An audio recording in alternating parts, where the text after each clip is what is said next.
Hey there, kindergarten, first grade, fourth grade, and fifth grade. I think I'm cheating a little bit making one video for all of you this week, but we're going to stop doing what we're doing on CodeSpark Academy and code.org just for a week and do a little challenge where you get to make up your own coding language, or at least your own coding symbology.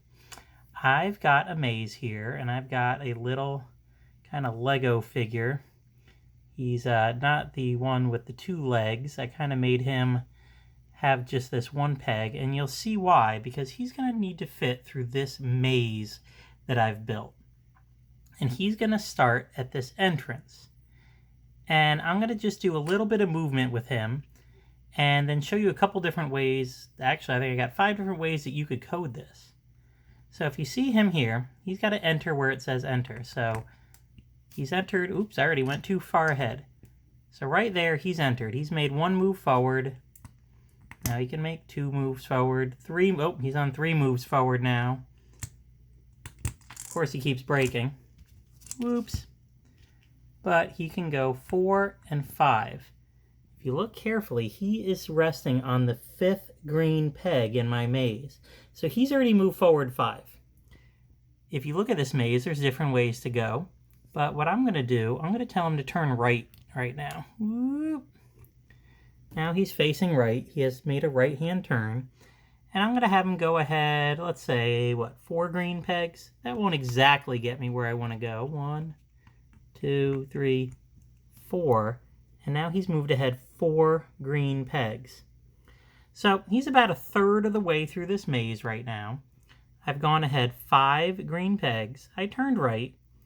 And then I went ahead 4 green pegs. Let's take a couple looks at how you could write this as your own special code. And you can use some of these, or you can invent your own.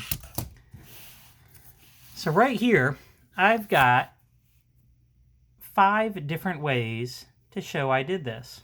If you look up here, 1, 2, 3, 4, 5 straights. I made a little symbol for turning right. And then I drew 4 right arrows to show going to the right. I could do this a little shorter by saying 5 forwards, turn right, 4 that direction. I could use words, forward, forward, forward, forward, forward, turn right, forward, forward, forward, because he was moving forward in this direction. Once he turned right, he was looking forward, so I could consider that forward. Same thing here. But I just took all those forwards and I put a ×5 and a ×4. Basically, I made a loop out of that. Kindergarten and first grade, you've done loops. 4th and 5th grade, you could probably come up with more complicated loops than that. Maybe use some other words like go forward until you see blue or something like that. One other time here, I did a little funny one. Go forward 5, turn left, and then walk backwards 4. You might say, well, why would you walk backwards? Well, if this guy is starting here and he moves his 5 to get to that peg, turns left, now he's facing left, it would be 1, 2, 3, 4 in his backwards direction. So yeah, you don't always have to walk forward. I mean, most of our lives we walk forward, but hey, sometimes you walk backwards. So I'm going to put very close-up detailed pictures of these mazes. I've got 2 sizes, kindergarten and first grade. I definitely encourage you to tackle this maze, 4th and 5th, if you'd like to. If you're running out of time and this is the size that you would like to do, great. But I built another maze that's even bigger.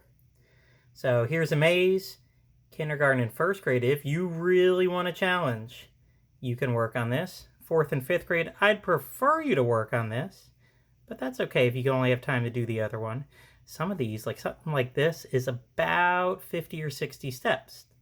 But if you're using loops, if you're using something like go forward until, or something like that, those special loops that we've talked about in class, you could cut those steps down probably to 10 or 12. There's just a few straightaways, a few turns, and you'll get there. And there's also multiple ways to do this. So it's not always one path fits all. So don't worry, you don't have to pause this video. You don't have to just look at this very closely. I'm going to put some big pictures up on the website. And what I'd like you to do when you have something this week, send it to me. For kindergarten and first grade, send me a picture of your code. Have your parents email me. Fourth and fifth grade, you can either email me or I'm going to put it on your Google Classroom. So I'll see both of you, both groups, K1, 4, 5. I'll see all of you on your regularly scheduled day this week. See you then. Bye.